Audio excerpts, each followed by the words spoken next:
గుంటూరు జిల్లా ప్రత్తిపడలో BC colony వాసులు ఆందోళనకు దిగారు. తాము గత 30 రోజుల నుంచి కాలనీలో ఉంటున్నామని, తమకు ఇంతవరకు రోడ్డు సౌకర్యం, డ్రైనేజీ, మంచినీటి వ్యవస్థ లేదని ఆవేదన వ్యక్తం చేశారు.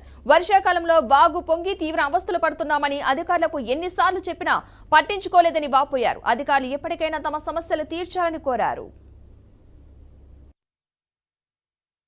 వైఎస్ కాలనీలోకి అసలు ఇది అడుగు పెట్టడానికి మాకు ఇదిగా ఉంటుంది. అటువైపు రోడ్లు వేశారు, అటువైపు బాగానే ఉన్నాయి, ఇటువైపు మమ్మల్ని పట్టించుకోవట్లేదు. ఇప్పుడు 15 ఏళ్ళ పెట్టి కూడా ఈ రోడ్లు ఎట్నే ఉన్నాయి. 15 ఏళ్ళ పెట్టి కూడా మేము ఇబ్బంది పడుతూనే ఉన్నాం. ఒక ఇల్లు వేసిన రోజు కూడా ఇవన్నీ పురుగు పుట్ట అంటేనే ఉన్నాయి. 4 ఇల్లు వేసినా అంతే ఉన్నాయి, 10 ఇల్లు వేసినా అంతే ఉన్నాయి. మేము ఎలా ఉండాలి, ఎట్లా నడవాలి, ఏం చేయాలి? పిల్లల్లో పాములు వస్తున్నాయి, నీళ్ళు వస్తున్నాయి, వాగు వస్తే ఇళ్ళలో నీళ్ళన్నీ వచ్చేస్తున్నాయి, రోడ్డు పొంగి మేము ఎలా ఉండాలి, ఎట్లా ఉండాలి? పిల్లలు బళ్ళు పోవటానికి ఏతన అవుతుంది, మేము నడవటానికి ఏతన అవుతుంది. ఎట్లా ఉండాలండి ఇక్కడ? మేము ఇచ్చి 30 సంవత్సరాలు అవుతుంది, పట్టించుకున్న వాళ్ళు లేరు.